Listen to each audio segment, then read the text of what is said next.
Hello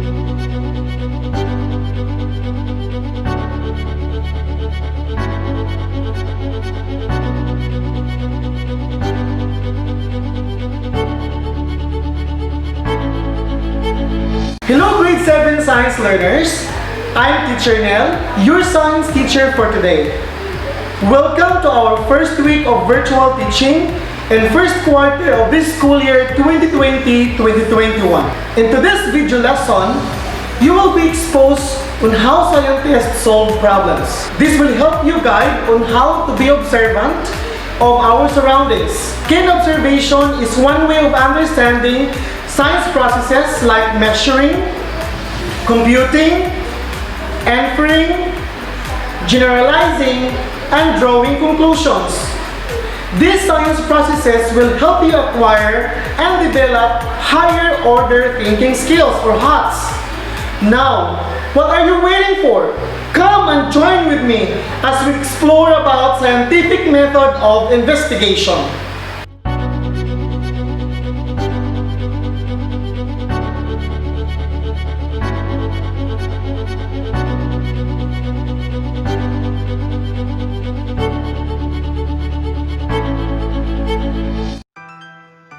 Welcome to our new lesson, which is all about scientific method of investigation. The most essential learning competency for this topic is to describe the components of a scientific investigation. Your targets are identify a problem and write scientific question based on the identified problem. Identify the variables involved in an experiment. Collect data from a given experiment through quantitative and qualitative method.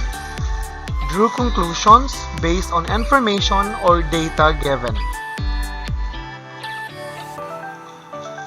Before we begin with our lesson, get your notebook and pen and try to answer the next 5 questions. Remember, you have to submit your answers to your science teacher. Directions: identify what is asked or described in each item, then write the letter of the correct answer in your notebook.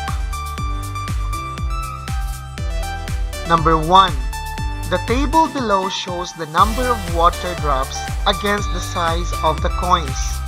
What is the problem of the student in this experiment? A. How is the size of the coins related to the number of drops? B. How is the total number of coins related to the number of trials? C. How does the type of medicine dropper affect the number of water drops? D. How does the amount of water drops affect the sizes of coins?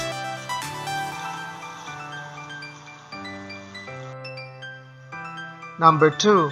Which of the following refers to the variable that are kept constant and does not receive any treatment in the experiment?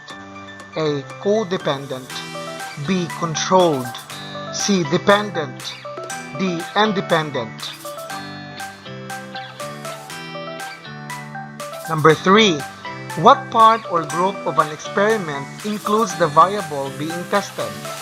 A. Field group. B. Control group. C. Constant group. D. Experimental group. Number 4. Which data from the table is considered a quantitative collection of data? A. B. C. Day 1. D. Day 2. Number 5. Which sentence best describes a conclusion? A. A conclusion is drawn through observation. B. A conclusion is one of the first steps in the scientific investigation. Letter C. A conclusion is solely based on the experimenter's target result. Letter D. A conclusion is a restated hypothesis and tells whether the results of an experiment supported its hypothesis or not. This time, let us explore the first activity, entitled Stating a Problem for Investigation. Directions: read the scenario below and answer the questions that follow. Scenario: Dead Sea is one of the tourist attractions in the Holy Land, located between the borders of Israel and Jordan. It is known for its unique nature, where you will be floating in water when you go swimming. This phenomenon is attributed to the high amount of salt present, making the water becomes denser. To explain this phenomenon, John, a grade 7 student, conducted an experiment using table salt, water, and egg. He wanted to investigate that increasing the amount of salt in water would make an egg to float in water. Answer the following guide question. Number 1. What is the problem that John wanted to investigate in the situation given? Please don't forget to submit your answer to your science teacher. Keep this in mind that asking the right questions at the right time is a sign of curiosity, objectivity, and a desire to learn more.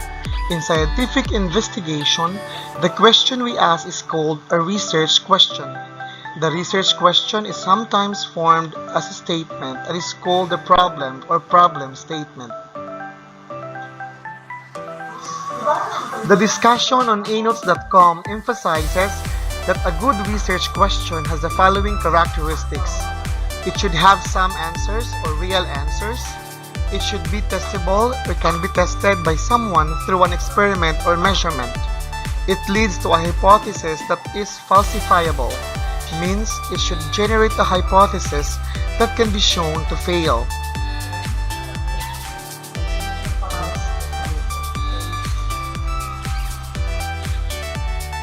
In general, questions that require you to recall observations or repeat given information are considered low-level questions. These questions do not require much thinking. High-level questions, on the other hand, require you to think about why and how things happen. It must be investigative in nature, that it must identify cause-effect relationship between factors of investigation, like for example, does increasing the amount of salt affect the floating of an egg? Or what is the effect of increasing the amount of salt on the floating of an egg? Is our good research question.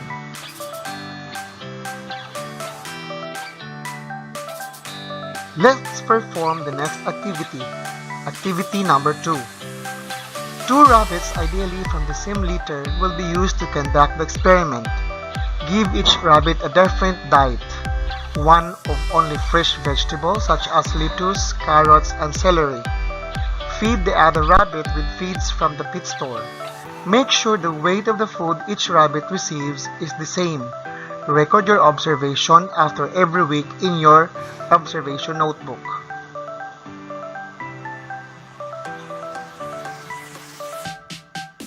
Answer the following guide questions. Number 1.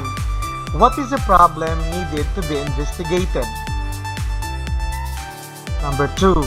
What is your hypothesis about the problem? Number 3. What is the independent variable? Number 4. What is the dependent variable? Number 5. What is the controlled variable? An experiment includes factors that changes or alters during the experiment. These factors are called variables. A variable is something in the experiment that can be changed or controlled, something that is kept constant throughout the activity. These variables are the following: independent variable, dependent variable, and controlled variable. The independent variable refers to the factor that is being changed or manipulated by the person during the experiment. The dependent variable refers to the factor in which the result of the changes in the independent variable is observed. It changes as a response to the independent variable. Lastly, there are factors that stay the same throughout the experiment, and they are called as constants or controls. Let's proceed to activity number 3 entitled Think It Over. Directions: read the situation below and answer the guide questions. Mimi wanted to test the effect of sunlight to mango plants. She grew 3 mango seeds in 3 different pots. The pots had 1 mango plants labeled A, B, and C. She placed pot A in direct sunlight, pot B under shade, and pot C inside a box. Mimi watered all the plants every day and measured their growth every 2 days. Below are Mimi's collected data.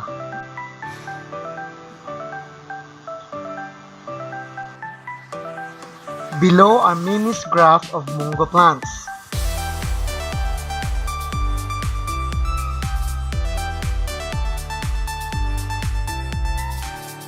Guide questions. Number 1. What are the variables in Mimi's experiment? Number 2. Which is the independent variable? Dependent variable. And how about the controlled variable? Number 3. What method of collecting data did Mimi use? Number 4. How did Mimi present the data collected? Number 5. How does the growth of mango plants vary in pot A, B, and C? After collecting data for your experiment, you should remember that this data must still undergo thorough analysis. There are many ways to present and analyze data. One common example is by gathering the data collected in a tabular form or presenting them through line graphs, bar graphs, or pie charts. Here are some ways to help you analyze your experimental data. Number 1. Always review your collected data. You may ask yourself the following questions. A. Have I gathered enough data? B. Did I make any mistakes while collecting data? C. Do I need to gather more data? Number 2. Always make sure to label your tables and graphs clearly. It is also wise to give a lit title for each presented data. Number 3. Include units of measurement such as centimeters, volume, tablespoons, minutes, grams, inches, etc. Number 4. Place your independent variable on the x-axis of your graph and the dependent variable on the y-axis. Number 5. Review your presented data more than once. Check for any missing value, misplaced information, or wrong computation. Once you have properly presented and analyzed your data, you will be one step closer to reaching a conclusion for your scientific investigation. Perform the next activity entitled Floating Egg Science Experiment. Problem: what will happen to an egg if it is placed in a glass of water with salt? Hypothesis: if you put an egg in a glass of water with salt, the egg will float. Independent variable: type of water and addition of salt. Dependent variable: egg's level on water. Either the egg will float or sink in the water. Controlled variables: size of the glass, amount of water, and type of egg. Create your own conclusion by completing the sentence. Do it now. Conclusion: based on the blank, it can be concluded that if you place an egg to a glass of water with blank, the egg will blank, and this is because the water's blank increases when it's blank with salt. Don't forget to submit your answers to your science teacher. The scientific method involves asking a good question, making a hypothesis, conducting experiment, identifying and controlling variables, making observations during testing, collecting data, making conclusions, and relaying results.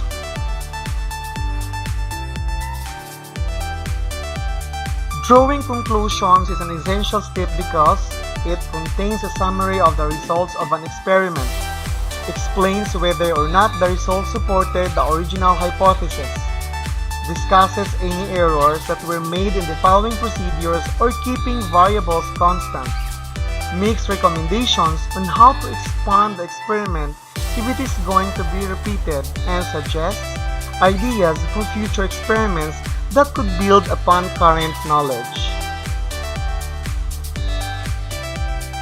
To strengthen your knowledge about the scientific method of investigation, please try to answer the following questions. Recall one of your past experiences where you have solved a problem using the scientific investigation.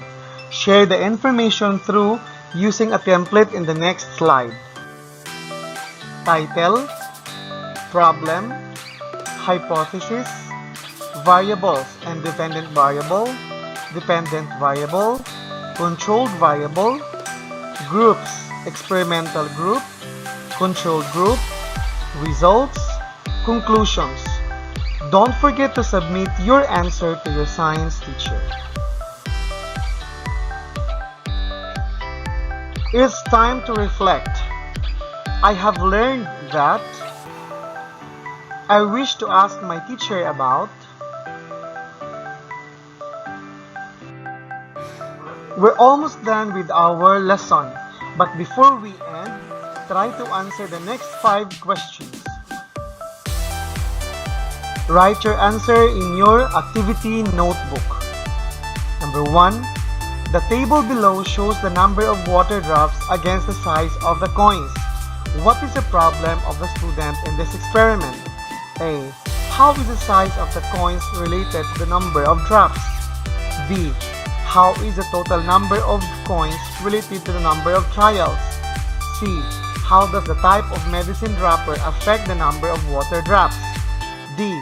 How does the amount of water drops affect the sizes of coins? Number 2. Which of the following refers to the variable that are kept constant and does not receive any treatment in the experiment? A. Codependent, B. Controlled, C. Dependent, D. Independent. Number 3. What part or group of an experiment includes the variable being tested? A. Failed group, B. Control group, C. Constant group, D. Experimental group. Number 4. Which data from the table is considered a quantitative collection of data? A. B. C. Day 1, D. Day 2.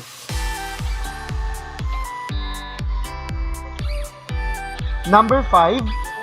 Which sentence best describes a conclusion? A. A conclusion is drawn through observation. B. A conclusion is one of the first steps in the scientific investigation. C. A conclusion is solely based on the experimenter's target result. D. A conclusion is a restated hypothesis and tells whether the results of an experiment supported its hypothesis or not. Congratulations, Grade 7 Science learners! You have done a wonderful job in completing this video lesson.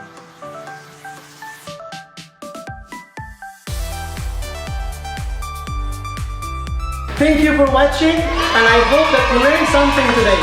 Bye-bye!